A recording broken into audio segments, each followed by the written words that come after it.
Hemorragia subdural ou subaracnoide. Vivemos na época dos acidentes vasculares cerebrais. Alguns estão relacionados com um estilo de vida ruim, como os aneurismas que originam as hemorragias subaracnoideas, mas outros são causados por simples traumatismos. A dura mater e a aracnoide são duas das 3 meninges presentes no ser humano. As meninges são as estruturas que envolvem o sistema nervoso central. Uma hemorragia subdural ou subaracnoide se refere a uma hemorragia que ocorre abaixo de cada uma dessas duas meninges. As meninges. O encéfalo e a medula espinhal estão protegidos pelo crânio e pela coluna vertebral, mas também contam com outro sistema de proteção. As meninges, também envolvidas no desenvolvimento nervoso. Como explica o dicionário de câncer do NI, as meninges são as 3 camadas de tecido que envolvem o cérebro e a medula espinhal. Contamos com 3 dessas camadas que, de fora para dentro, são dura mater, aracnoide, pia mater. A mais externa e grossa, a dura mater, se separa do osso pelo espaço epidural. No crânio, esse espaço é virtual, ou seja, não existe porque a dura mater está aderida ao osso. No entanto, ele existe na medula espinhal e está preenchido por veias e gordura. Abaixo da dura mater está a aracnoide, separada pelo espaço subdural. Esse espaço também é virtual e só se torna real quando ocorre uma hemorragia e o sangue separa as duas meninges. A aracnoide envia à pia mater uma série de prolongações que percorrem o espaço subaracnoideo. O espaço subaracnoideo está ocupado pelo líquido cefalorraquidiano responsável, entre outras coisas, por amortecer as mudanças de pressão devido a batidas ou movimentos bruscos. Por fim, a pia mater está intimamente aderida ao tecido nervoso, acompanhando-o inclusive em seus sulcos. Ainda está sob investigação a possibilidade de que o acompanhe também até o interior do tecido. Hemorragia subdural ou subaracnoide. Em uma hemorragia subdural ou subaracnoide, a primeira circunstância é a saída de sangue dos vasos sanguíneos, que fica armazenado nos espaços entre as meninges. Isso causa danos no tecido encefálico, gerando, assim, diversos quadros clínicos.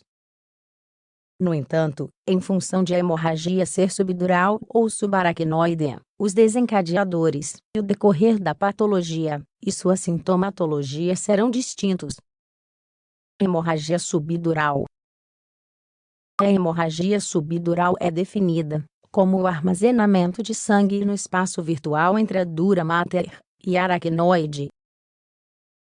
Esse sangue costuma ser de origem venosa e costuma corresponder a causas traumáticas. No entanto, existem 3 tipos de hematoma subdural em função do tempo que demorar para se tornar aparente: agudo, subagudo, crônico. Hematoma subdural agudo é o que se torna aparente mais rapidamente. Geralmente, deve-se a um traumatismo intenso, que lesiona as veias que vão desde o córtex cerebral até as meninges.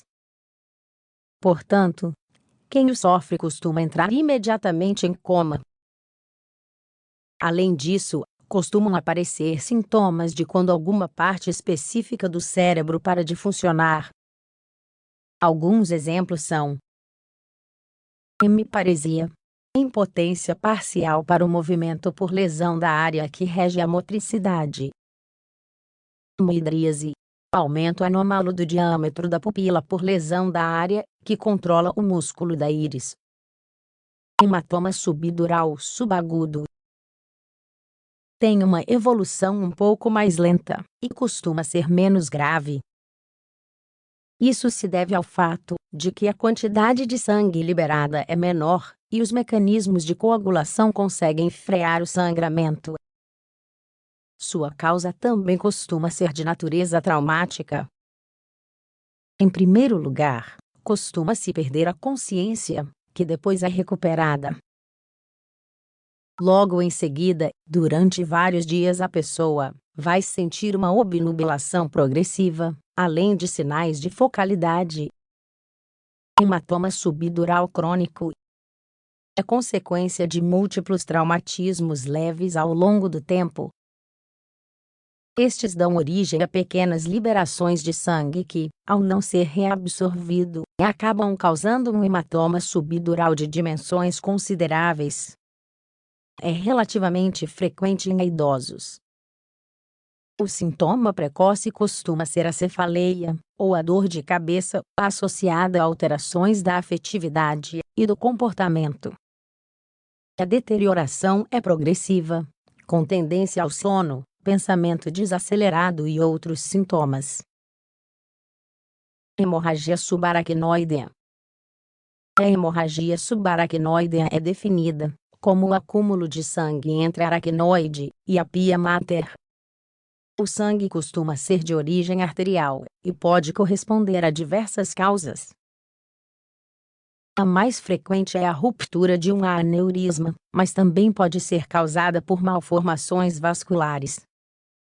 Os aneurismas podem se manifestar com cefaleias ou crises epilépticas antes de sua ruptura. Até em um terço dos casos, o fator desencadeador da ruptura do aneurisma é um esforço físico com componente emocional, ou uma exposição prolongada ao sol. Uma vez que se rompem, começa a hemorragia subaracnoidea. Por exemplo, o mais frequente é que ocorra em pessoas que têm entre 40 e 60 anos. Por outro lado, o início da sintomatologia é brusco e ocorre em vômitos, obnubilação, cefaleia muito intensa, fotofobia, intolerância à luz por causa de dor ou incômodos. Aproximadamente 48 horas depois, costuma surgir a síndrome meníngea, causada pela irritação das meninges.